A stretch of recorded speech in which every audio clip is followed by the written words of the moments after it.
And a very happy Saturday to you. I'm Alexander Garrett on Spreaker.com. Alex G in NYC is my Twitter. Alex G in NYC is my Twitter. I'm going to play for you an interview that I had with a buddy of mine, Ashi Always, later in the day, and then posted probably later today or tomorrow. But right now, I have a few thoughts I want to get to. First of all, when you see the way the news is reporting what happened yesterday in the NYPD with another, sadly, shooting involving an attack on a policeman, you have to take the headline for a grain of salt. Oh, another police-involved shooting. The news makes it sound like the police are just shooting everybody up. Well, hey, I've got a news flash for you. In Brooklyn, this very morning, is now on a medically-induced coma,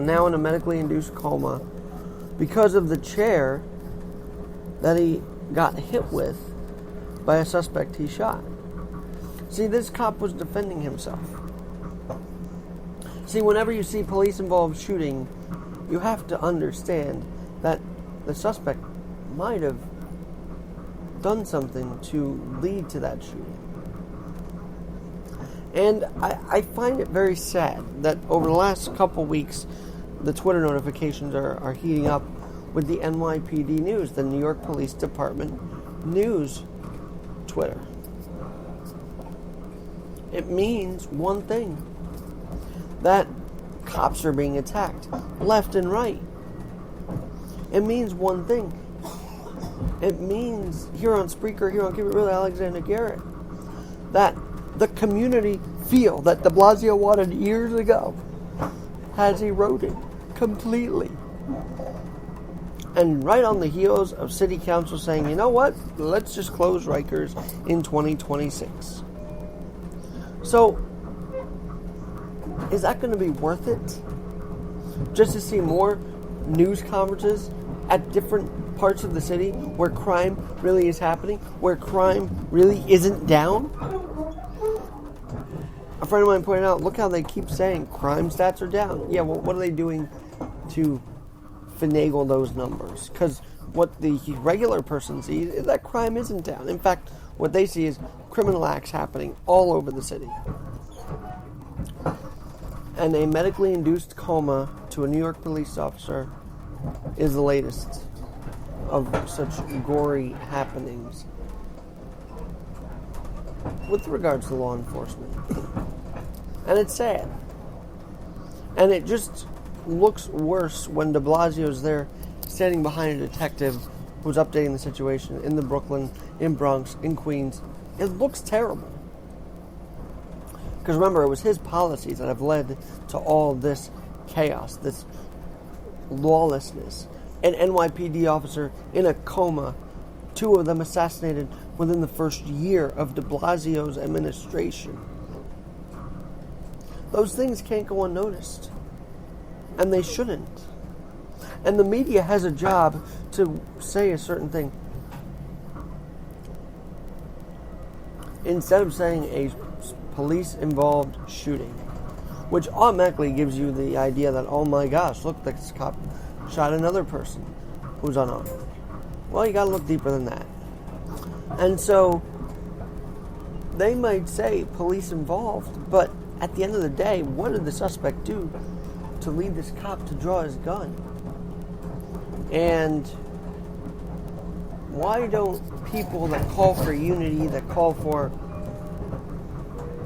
community relations, also then go to the hospital and apologize to this man, this cop's family? Because that family is a devastated family this morning. Can you imagine a loved one medically induced into a coma because of a fight, because of a chair that a thug beat your family member with? It's heart-wrenching. It's terrible. It's heartbreaking. And yet, that will go unnoticed this morning. But it shouldn't. Because the lawlessness is being seen and misreported. The lawlessness is being encouraged. And we see it right when they say, we're not going to criminalize border crossings.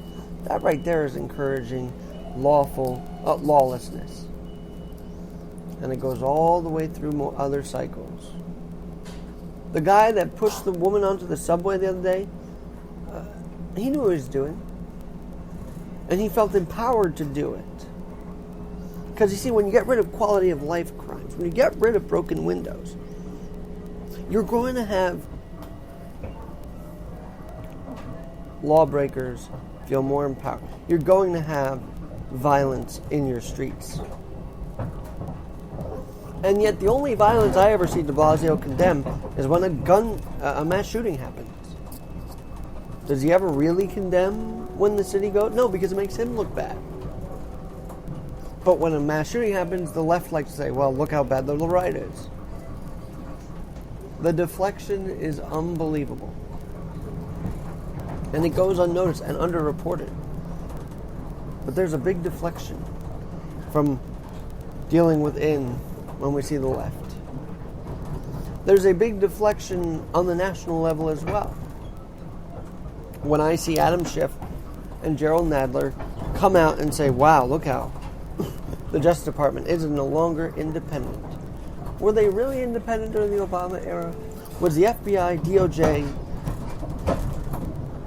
and CIA really independent of President Obama? No. Because if they were independent, Loretta Lynch would not have met with Bill Clinton on the tarmac. Holder with the Fast and Furious. Comey with the fake dossier. None of that showed independence from Obama. None of what happened in 2016 and the other years prior showed independence from Obama. Now all of a sudden it's a problem. Now all of a sudden for the left it's a problem that they're being looked into by Trump's DOJ.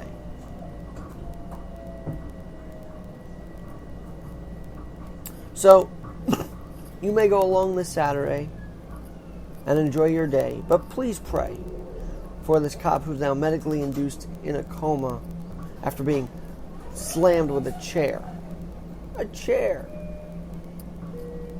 By a lawless thug in Brooklyn last night. And remember, if you do see a headline, police involved in shooting, please do not assume it was the policeman that initiated it. Just my 2 cents here on Keep It Real with Alexander Garrett. Have a great rest of your day and a great morning. Go Irish. They play Michigan tonight. Astros Game 4.